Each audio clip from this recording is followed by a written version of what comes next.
The factories never slept. Their chimneys coughed black ash into the sky over the ruins of what had once been Chicago.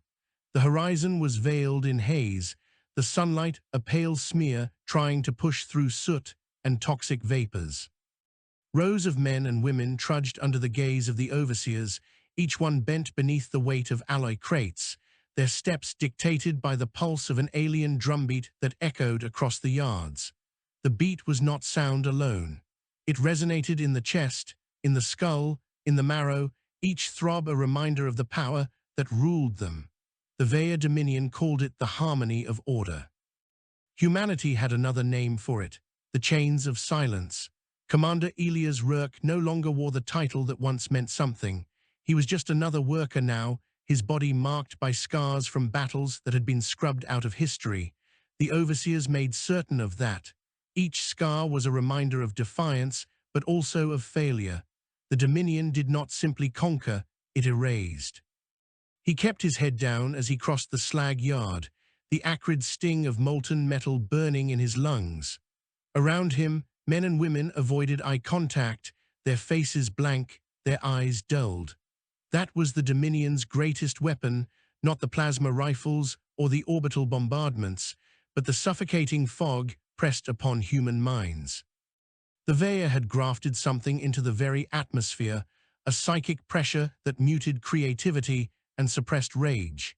It made rebellion feel impossible, even in the hearts of those who had once burned with fire. Rourke still remembered the fire. He clung to it in the deepest recess of his memory, shielding it like an ember cupped against the wind. The overseer at the gate turned its eyeless head toward him. The creature was tall, insectal, its limbs plated in translucent chitin that shimmered with sickly green light. It carried a weapon longer than a man's body, a coilgun that could tear holes through armored bulkheads. Its voice came not from a mouth, but directly into Rourke's skull, a vibration that made his teeth ache. Identify. Rourke raised his hands. Worker designation 794 Sector 3, reported for smelting duty. The overseer's head twitched. Proceed. The gate opened with a groan of rusted metal. Rourke stepped inside the factory, where the roar of furnaces swallowed everything. Heat pressed against him like a living thing. Sparks cascaded from cranes that lifted molten ore into titanic molds. The air shimmered, blurring shapes into ghostly figures. He worked silently as he always did. Lifting, carrying, pouring, days blended into weeks, weeks into months, until the rhythm of toil seemed endless. The overseers never tired. The humans did, but exhaustion was no excuse. Those who faltered were dragged away, never to return, and yet, beneath the monotony, something stirred. It happened at night, when the furnaces dimmed and the overseer patrols moved to the outer perimeter. The workers huddled in their barracks, silent and still, but Elias Rourke did not sleep. He waited, listening. The scrape of metal against metal was the signal. He rose from his cot, moving with deliberate calm. At the far end of the barracks, a loose panel in the floor shifted, revealing a narrow crawl space. A figure emerged, small, wiry, her hands covered in grease and burns. "Myra Cade," she whispered, "you look worse every time I see you." Rourke allowed himself the faintest smirk. "And you look like you have been crawling through engines again." She pulled a rag from her belt, wiping her hands. Her eyes were sharp despite the exhaustion. Myra had once been an engineer for the Chicago Transit Authority before the Vaya burned the city's infrastructure to ash. Now she salvaged scraps from the factory floor, building things no one else dared imagine. "I have something," she murmured, glancing toward the shadows. "You need to see it." Rourke followed her into the crawl space. The narrow tunnel carried them into an abandoned storage chamber, hidden behind layers of collapsed girders. It was one of the few places the overseers never scanned. Inside, lanterns flickered over workbenches cluttered with wires, coils, and alien fragments. At the center lay something extraordinary, a device the size of a man's chest, humming faintly with stolen power. Its surface was smooth alloy, unlike anything built by human hands. "What is it?" Rourke asked, keeping his voice low. Myra's eyes gleamed. "Part of a Vaya relay. I have been stealing fragments for months. This one is different. It still remembers." "Remembers what?" The signal, their control, I think, she paused, steadying herself. I think I can make it work for us. Rourke frowned. You are talking about alien technology. You cannot know what it will do. Better than waiting to die one shift at a time. Her voice hardened. You fought them once, Elias. You know what we are capable of when the fog does not choke us. This could be the key. The ember in Rourke's chest flared just for a moment. He wanted to believe her. He wanted to believe humanity could still fight, that they could claw their way out from under the Dominion's shadow. But he had seen too many failed uprisings, too many bodies piled in the streets as reminders. Careful, he said at last. If the overseers find out, they will not, Myra cut in. I have hidden it well, but I cannot keep working alone. We need more people, more hands, and we need you. You are not just another worker, Elias, you never were. Her words dug into him. Once he had led squads across battlefields, sabotaged Veya installations, watched the stars ignite with human fire. Now he shoveled ore and bowed his head like the rest. Maybe that ember was still waiting. Before he could answer, the lanterns flickered. A vibration rolled through the chamber, low and pulsing. Rourke froze. Myra's eyes widened. The harmony of order was shifting. The overseers were coming. The vibrations built, rattling tools on the workbenches. The oppressive pulse of the harmony seeped into their bones. Rourke's stomach clenched. The Dominion never changed rhythm without reason. It was a signal, a command, a shifting of the invisible leash that bound every human being on Earth. Myra killed the lanterns with a swift motion. Darkness swallowed the chamber, broken only by the faint, unnatural glow of the alien relay. They know, she whispered. Rourke crouched low, his instincts snapping awake after months of dormancy. Stay quiet. The sound of metal footsteps echoed through the crawl space. Overseers, not one, but several. Their claws scraped against steel, a staccato rhythm that cut through the hum of the furnaces outside. Rourke's mind spun. The chamber was hidden well, buried under collapsed beams and concrete, but the Veya did not need eyes to see. They felt. They reached with senses that pierced through matter, brushing against the flicker of thought, the tremor of fear. He touched Myra's arm in the dark. Shut it down, I cannot, she hissed. If I cut it off wrong, the power cell might. The footsteps stopped. Silence, heavy and absolute, filled the crawl space. Then came the voice. There is something here. It was not words in the air, but a vibration inside Rourke's skull. Cold, alien, merciless, his teeth ground together. He had endured it before, on battlefields littered with ash and bone, but the sensation never grew easier. It stripped the self bare, as if every thought were being weighed, measured, and dissected. Myra's hand trembled near the device. Rourke clasped her wrist, steadying her. In the darkness, he forced his voice low and calm. Wait, let them pass. Another pause. The air felt thick, pressing against his lungs. The overseer spoke again. False echo. The harmony endures. Proceed. The footsteps receded, each metallic scrape growing softer until only the distant roar of furnaces remained. Rourke released a breath he had not realized he was holding. Myra sagged against the wall, sweat glistening on her forehead even in the dim glow. That was too close, she whispered. Rourke's eyes lingered on the alien relay. You said it remembers. That thing almost gave us away. No, Myra said quickly, shaking her head. It did not betray us. It resisted. Do you understand? The relay masks itself, but the overseers sense the distortion. That is why they came, and yet they did not find us. It fooled them. Her voice held awe. If I can harness this, Elias, we could hide more than just scraps. We could hide people, entire cells. Rourke studied her in silence. He wanted to dismiss it as desperate hope, the kind that always ended in execution squads and public burnings. But her conviction was unshaken, and he felt something stir in him that had long been smothered. You will need protection, he said at last. And more than that, you will need fighters who still remember how to strike. Mira's eyes locked with his. Then you know what must be done. The next day, Rourke returned to the yard. The overseers' shadows loomed long in the smog, their heads swiveling as they patrolled the human lines. Workers lifted crates in silence, their movements sluggish, mechanical. The chains of silence weighed on them, crushing spirit, dulling imagination. But Rourke's mind felt different. The ember inside him burned hotter after his meeting with Myra. The near discovery had rekindled something that the Dominion had tried to erase. He caught sight of Jalen Miles across the yard. The smuggler's gait was too loose, too casual, a mockery of the beaten shuffle the overseers expected. Jalen always skirted the edge of punishment, grinning at danger with teeth too white for a factory slave. He was younger than Rourke, quick-witted, always trading whispers and stolen goods when overseer eyes turned away. Their gazes met. Jalen tilted his chin in the slightest nod, then moved on as though nothing had passed between them. But the message was clear. They would meet tonight. Rourke returned to his labor, muscles straining as he heaved molten ingots onto the conveyor. Sparks strung his arms, but he ignored the pain. He had felt worse. He had survived worse. Every motion, every breath, was another day stolen from the Dominion. That night the barracks were restless. The Harmony's earlier shift had unsettled the workers, leaving them more hollow-eyed than usual. Overseer patrols lingered longer, their claws clicking like metronomes of dread. When the rhythm faded, Jalen slipped into Rourke's corner with the grace of a street thief.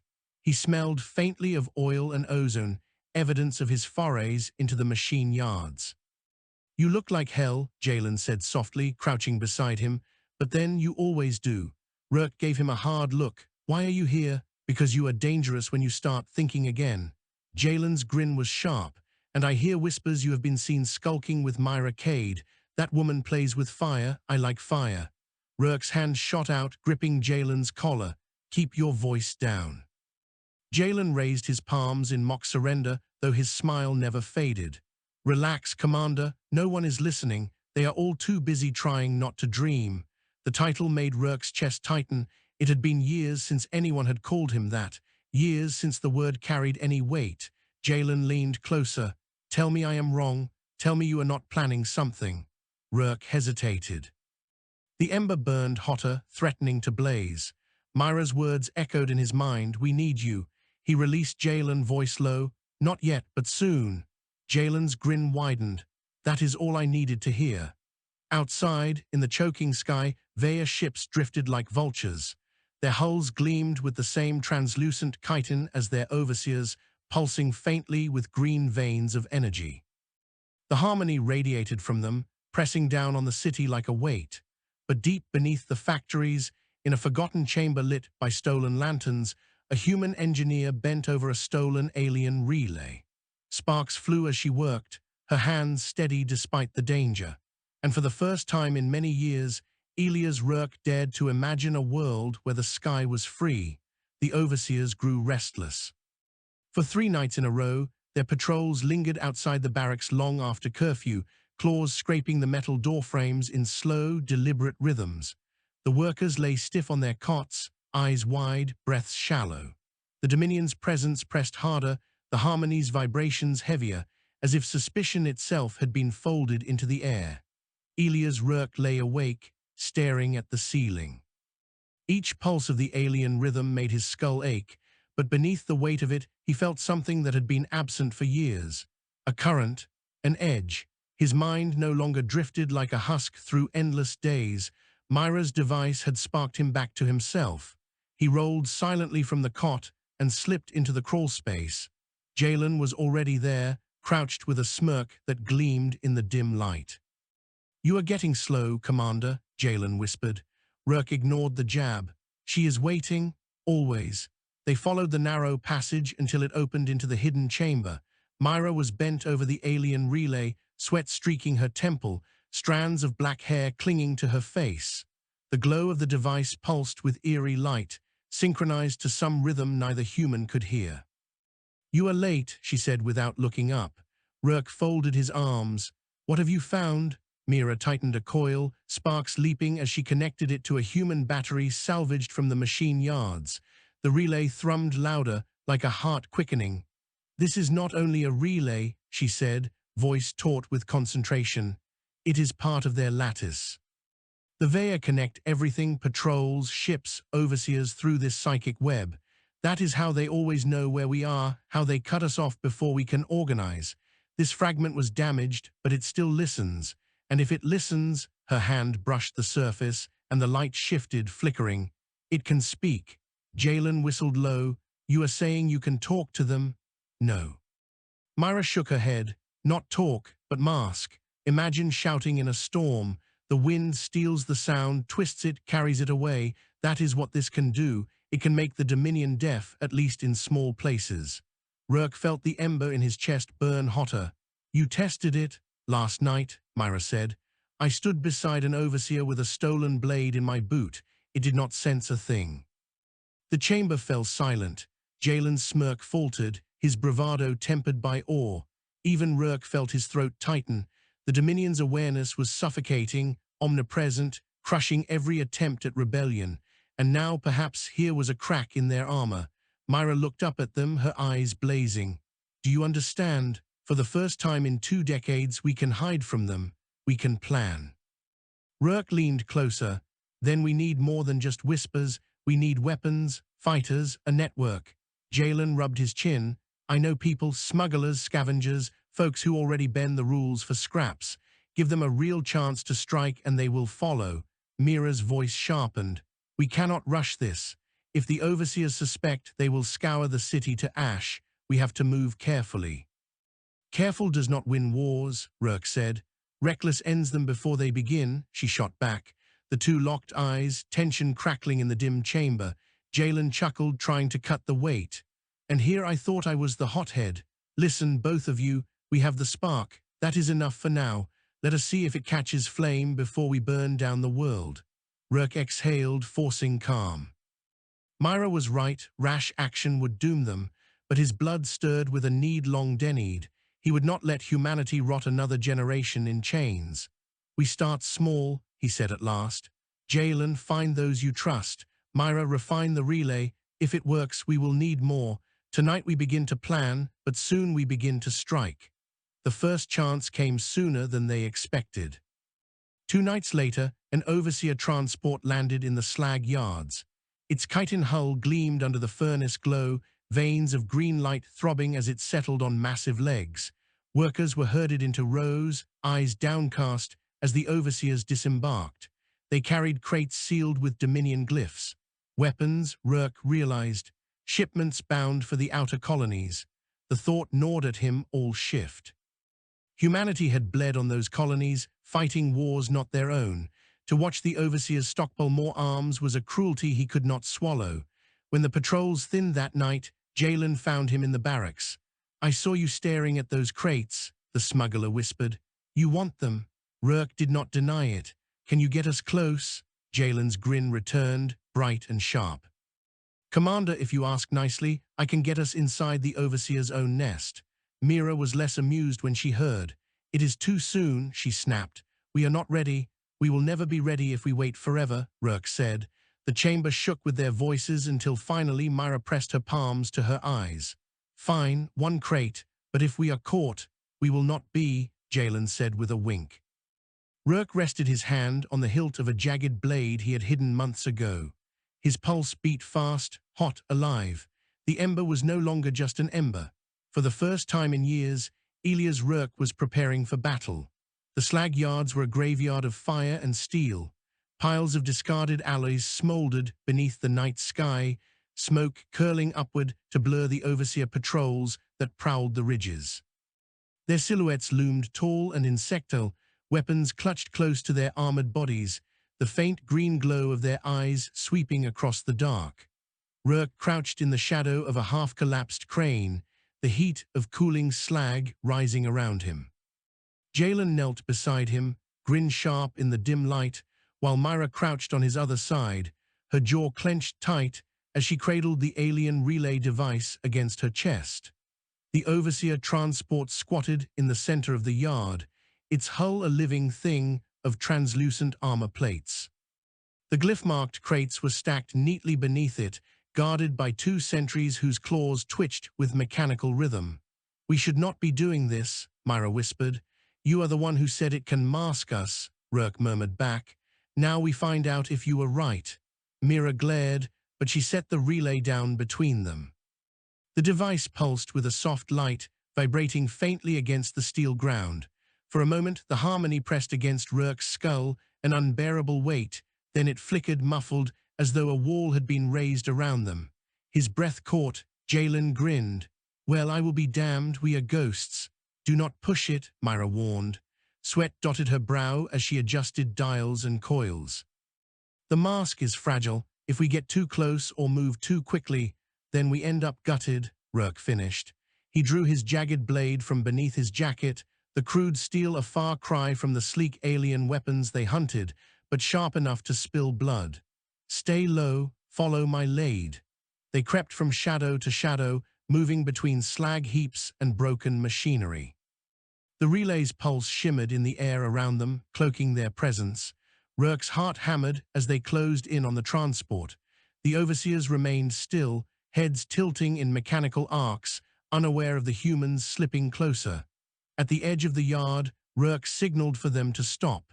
The crates were just ahead, within reach, their alien seals glowing faintly.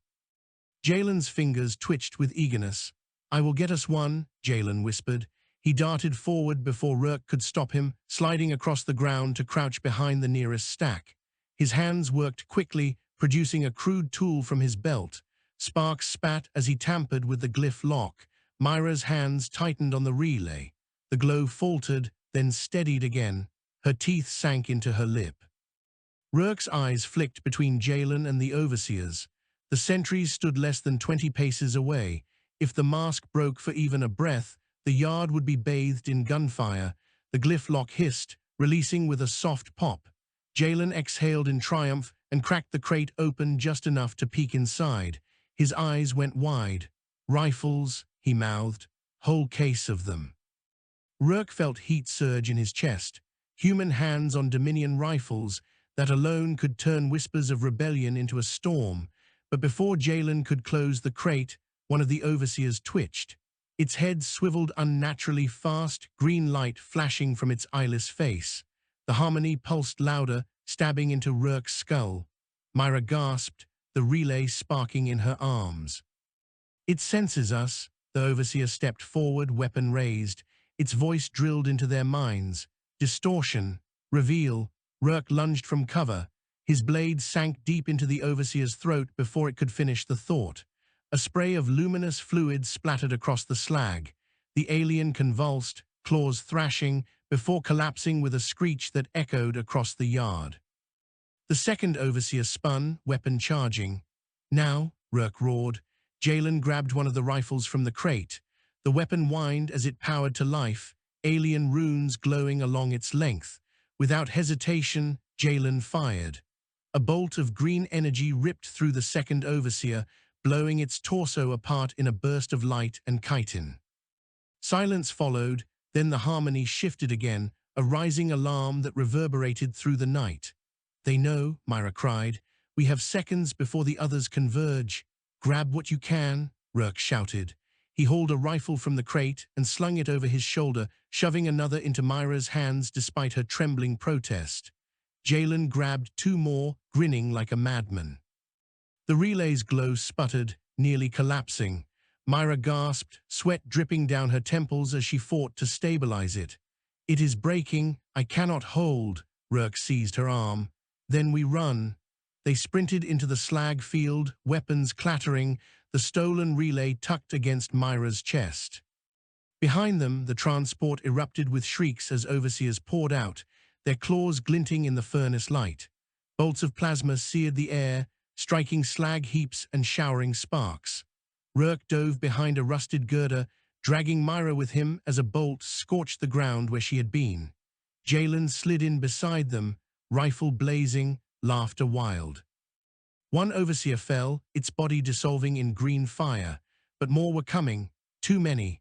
Rourke's lungs burned as he fired his stolen rifle for the first time. The recoil jolted through him, the weapon's hum resonating with an almost living vibration. The shot tore through an overseer's chest, sending it sprawling. For the first time in decades, human fire had cut down the Dominion in open defiance. And for the first time in decades, Elias Rourke felt alive. The slag yards became a storm of light.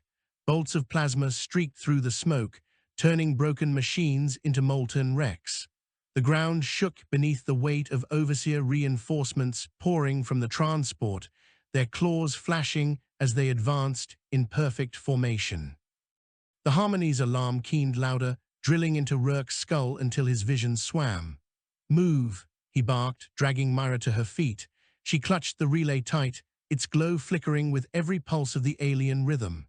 Jalen fired wildly as they sprinted, his stolen rifle shrieking with each shot.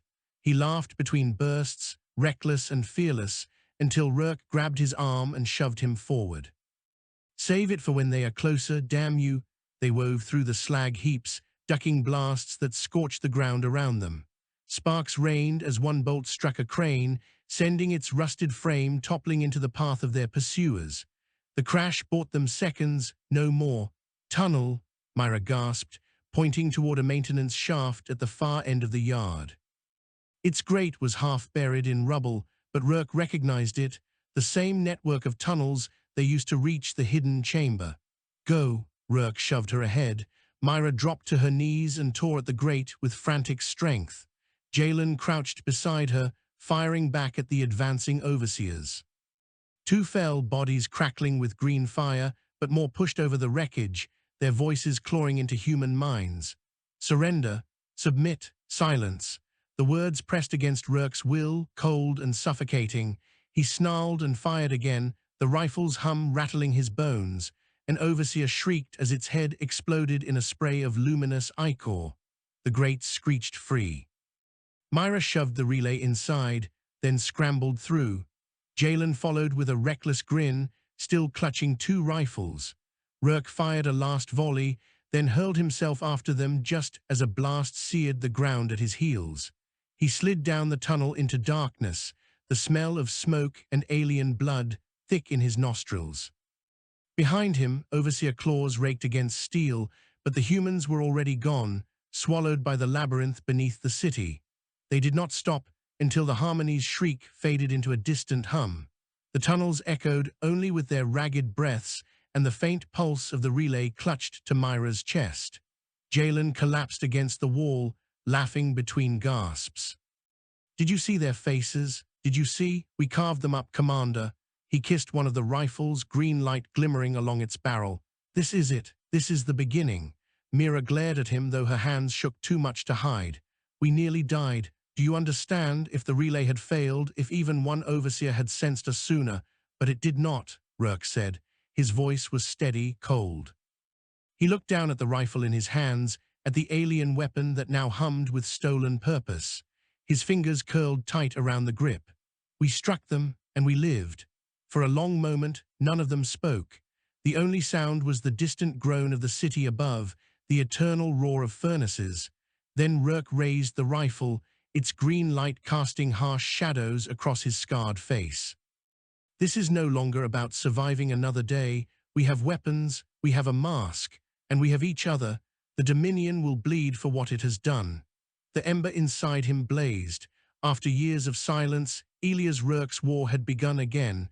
The first strike did not vanish in the night. By morning, the slag yards whispered. Workers shuffled into their lines, heads bowed as always, but their eyes flickered with something sharper. Overseers dragged the ruined transport away, its hull scorched with plasma burns, its guards reduced to husks of green ichor. They barked orders into the airless void of the Harmony, their claws twitching with barely restrained fury. But the damage was done. Humanity had seen overseers fall. In the barracks that evening, Elias Rourke heard the whispers. No one dared speak aloud, not fully, but the murmurs carried like sparks in dry grass. They bled, they died. It can be done. Jalen basked in it, strutting like a thief who had robbed a king. "We gave them a black eye," he whispered, grinning ear to ear. "Now the whole city knows they are not untouchable." Mira remained grim. "And now they will scour us harder. They will double patrols, triple. People will die for this." "People were already dying," Rourke said, his voice cut through the barracks hush. "At least now they know it is not in vain." He did not sleep that night. The ember in his chest had become a flame, restless and hungry. He could almost hear it crackling against the Harmony, daring the Dominion to smother it. But it was no longer just his flame. He had seen it in the eyes of workers who dared glance up, in the twitch of jaws that longed to clench instead of slacken. It was spreading. The next mission came by rumor, a shipment of fuel cells bound for orbit, critical power for the Dominion's war fleets. The overseers had grown overconfident, storing the cells in an abandoned rail depot at the edge of the city before transport. "We hit it," Jalen said, eyes gleaming as he spread a crude map across the hidden chamber's floor. He jabbed at the depot sketched in charcoal. "They will not expect us to move so soon. A few crates of those cells, and we can power half a dozen stolen rifles for months." Mira shook her head. "You want to waltz into a depot swarming with overseers? You are mad." "Not mad," Jalen said with a smirk. "Efficient." Rourke studied the map. "How many patrols?" "6 at most," Jalen said. "Maybe more if they are already spooked." "They are spooked," Myra muttered. Rourke tapped the map. "We do not need to steal everything, just one crate, enough to keep us armed." Enough to show them the slag yards were not a fluke. Mira's lips pressed tight. "And when the overseers trace it back, then we make sure there is nothing left for them to trace." The rail depot loomed at the edge of the ruins. Once it had been a hub of human industry, its platforms crowded with trains that thundered across the Midwest. Now its tracks lay twisted and broken, the platforms covered in Dominion growths of glistening green. Overseers stalked the shadows, their chitin gleaming in the pale furnace light. Rourke crouched with Myra and Jalen in a collapsed signal tower overlooking the yard. The relay pulsed faintly in Myra's arms, its glow hidden beneath a layer of cloth. "There," Jalen whispered, pointing to a warehouse near the depot's heart. "That is where they keep the cells. See the glyphs, fuel containment." Rourke's eyes narrowed. 2 overseers stood guard outside, their weapons ready.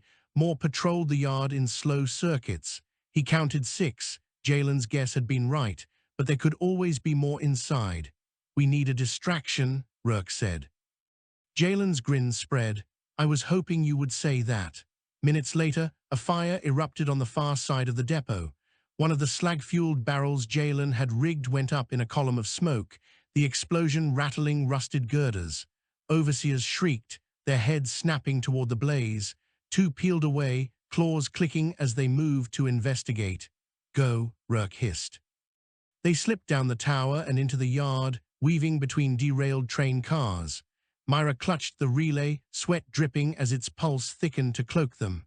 Rourke's chest ached under the pressure, but the overseers did not turn. Their senses slid off the humans as though they were shadows. They reached the warehouse. Rourke signaled, and Jalen pried the door open with a muffled groan of steel. Inside, rows of crates glowed faintly with alien glyphs.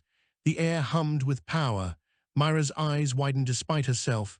"There must be dozens." "One is enough," Rourke said. "Help me." Together they wrestled a crate free. It was heavy, far heavier than a human shipment would have been, but desperation lent them strength. Jalen cursed under his breath as he heaved one side up, balancing it against his shoulder. Then a voice split the air. "Intrusion. Reveal." An overseer loomed in the doorway, claws raised, weapon charging. The relay sputtered. Myra gasped. "It sees us," Rourke fired without thinking. The bolt of green energy slammed into the overseer's chest, hurling it back against the wall. The alien shrieked, ichor spraying. The harmony flared in alarm, a psychic siren that rattled their bones. Shadows shifted outside the warehouse, more overseers converging. "Run," Rourke shouted. They dragged the crate toward the rear exit, Myra clutching the relay as bolts of plasma lit the room behind them. The warehouse walls shattered under the bombardment, fire and ichor filling the air. Jalen kicked the back door open. They staggered into the yard, sprinting through twisted rails and rusted cars. Overseer shrieks followed, claws pounding closer. "Faster," Rourke roared, forcing his body to obey, forcing the crate forward one agonizing step at a time. The tunnels lay ahead. Safety, if they could reach them. The tunnels were close, so close that Rourke could almost smell the damp iron of the grates. But the overseers were closing faster, their claws pounding against the ground with mechanical precision. Bolts of plasma hissed through the dark. One struck a derailed train car beside them, detonating in a flash of molten shrapnel.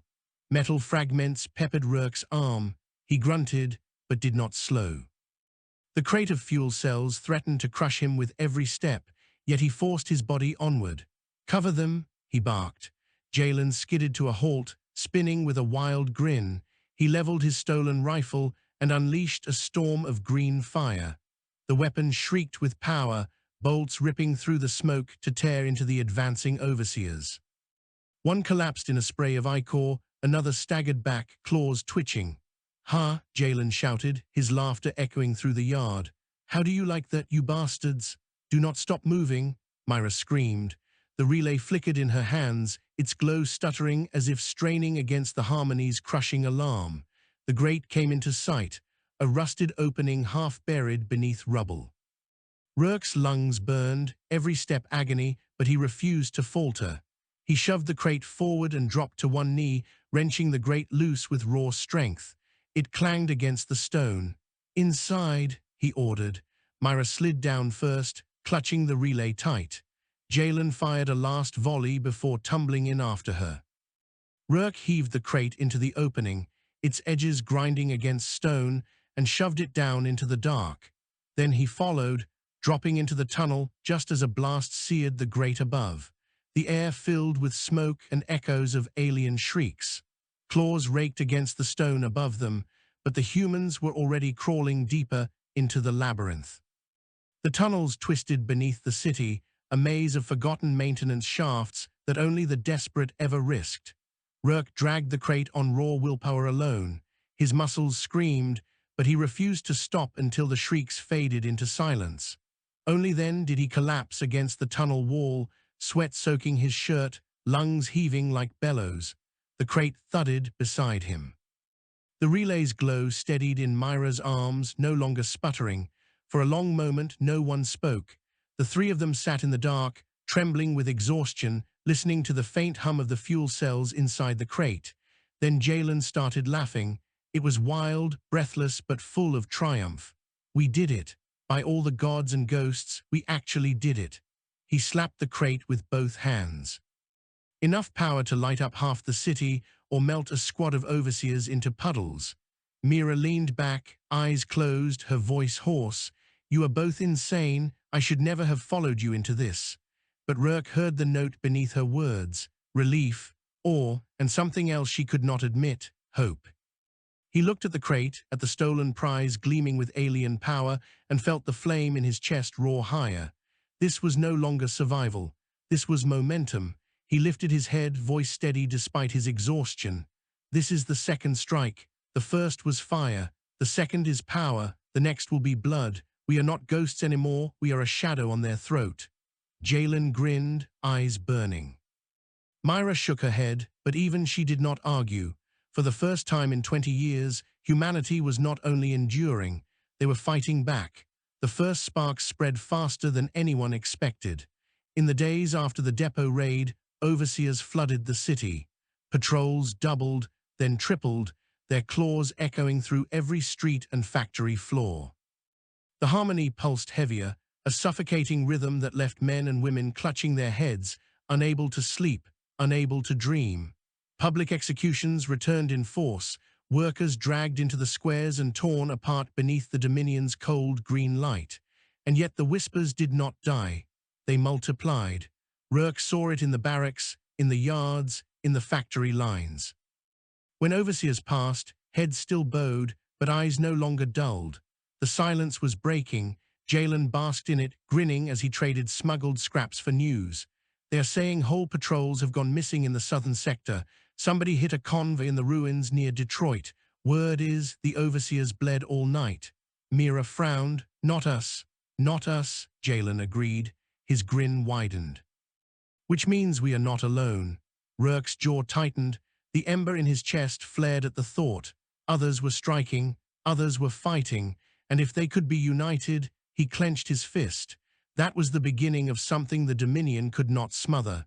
The first cell approached them in the tunnels. Rourke was hauling the fuel crate deeper into their hidden network when shadows moved ahead. He froze, rifle raised, Myra clutching the relay beside him. Jalen slipped forward with a cocky grin, but his hand hovered near his weapon. Figures emerged from the dark, human figures. A woman stepped at their head, tall and broad-shouldered, her hair shaved close to her skull. Scars crossed her cheek, and her eyes were hard as flint. Behind her came half a dozen others, gaunt but unbroken, each carrying tools sharpened into weapons. "You are Elias Rourke," the woman said, her voice low but certain. Rourke kept his rifle steady. "Who are you?" "Marin Vex," she answered. "I led the machine yard strikes before the overseers burned them out. We heard about the slag yard and the depot." She inclined her head slightly. "We know it was you," Jalen chuckled. "News travels fast underground." Marin ignored him, her gaze stayed locked on Rourke. "We want in," Mira hissed. "Are you mad? The more of us there are, the easier it is for the Dominion to sniff us out." Marin's eyes flashed. "And the fewer of us there are, the easier it is for them to crush us one by one. You have weapons, you have the mask, we have fighters. If we are going to bleed, let us bleed together." Rourke studied her. He saw fire in her eyes, the same fire Myra had sparked in him, the same fire spreading across the city. He lowered his rifle. "Then we fight together." Within a week, more came. 3 men who had sabotaged overseer furnaces, a mother who had smuggled stolen tools beneath her child's blanket. A pair of brothers scarred from whips who carried nothing but broken pipes and refused to set them down. Each one found their way into the tunnels, drawn by whispers, by stolen glances, by hope. The hidden chamber swelled with bodies, voices rising in low, urgent tones as plans took shape. Myra worked without rest, modifying the relay, splicing human batteries with alien coils until the device hummed louder, its masking field wider. Jalen armed recruits with stolen rifles, laughing as he taught them to fire. Marin drilled them with brutal efficiency, turning frightened laborers into fighters. And through it all, Rourke stood at the center, silent but steady, his presence binding them together. The ember had become a blaze. Their first operation as a united cell struck like lightning. An overseer patrol marched through the ruins of Wabash Avenue, dragging a dozen workers in chains. The Dominion meant to make an example of them in the square at dawn. They never arrived. From the shadows, human rifles shrieked, tearing overseers apart in sprays of ichor. Chains shattered beneath the fury of makeshift blades. Workers fled into the night as overseer corpses smoldered in the street. The harmony wailed in alarm, a psychic scream that rattled windows for miles. But it was too late. The humans were gone, melted back into the tunnels. By morning, the entire city knew. The Dominion still controlled the skies. Their factories still roared. Their harmony still pressed like a storm against every skull. But for the first time, humanity's silence was broken by the echo of victory. The Dominion had conquered the Earth in silence. They had drowned its cities in harmony until the human spirit lay still. They had broken nations into labor blocks, chained men and women to furnaces and slag pits and feeding yards. For 20 years, silence reigned. But silence does not last forever. News of the Chicago strikes traveled in whispers, smuggled in scraps of charcoal on cloth, carried in memory from camp to camp, passed through the tunnels like contraband fire. Overseers could crush voices in the open, but they could not stop the language of glances, of hands brushing in code, of murmurs traded in darkness. They bled in Chicago, they died in Chicago. The Dominion is not unbreakable. In the Detroit ruins, a group of welders slipped into an overseer garage and turned cutting torches on a transport's power lines. By dawn, 3 Dominion vehicles lay gutted, their fuel cells stripped. In the Appalachians, miners who had once clawed coal from the mountains rigged a shaft with explosives stolen from overseer quarries. When a patrol descended to enforce quotas, the earth swallowed them whole, leaving only echoes. In the flooded streets of New Orleans, fishermen turned their nets into traps, dragging overseers into the water where rusted blades waited. The swamp hid the bodies, and in the ashes of Lowe's Angels, a band of starving children led a single overseer into an ambush. Their knives were small, their hands thin, but when the body hit the ground, its blood painted the ruins green. Rourke heard the news in fragments.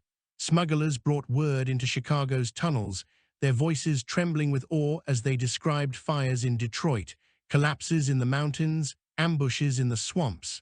Some swore cells had even risen across the sea, in the burned husk of London, in the drowned cities of Japan. Each story was half rumor, half truth, but together they formed something undeniable. The silence was shattering. Jalen basked in it, pacing their chamber like a caged wolf. Do you hear it? Do you feel it? We are not alone anymore. The whole damned planet is waking up. One spark in Chicago, and now the whole world is ready to burn. Mira sat hunched over the relay, soldering wires scavenged from the slag yards. Her voice was tight. The Dominion will notice. The more noise we make, the harder they will strike. They will crush whole blocks just to snuff this out. They cannot crush us all, Marin Vex growled. The scarred woman leaned against the wall, arms folded, her eyes burning with iron conviction. Let them try. Every death will only sharpen the knife in our hands. Rourke listened, silent as always, but inside the blaze roared higher. For years he had thought humanity broken beyond repair. Now he saw the truth. The flame had never died. It had only been buried, waiting for air. He rose slowly, every eye turning toward him. His voice was low but steady, carrying through the chamber. The Dominion taught us to bow our heads, to work their forges, to bleed their fields. They believed silence was victory. He looked at each face, Jalen's fire, Myra's doubt, Marin's steel, the raw hunger of dozens of new recruits. But silence was only the waiting. Now the world remembers how to speak. The chamber erupted in a rumble of voices, fists pounding against stone. And somewhere above, in the heart of the city, an overseer patrol paused in the street, its clawed head tilting as if listening. Because the harmony was faltering. For the first time in decades, it carried not only the Dominion's endless rhythm, it carried the faint echo of defiance. The ember had become a wildfire.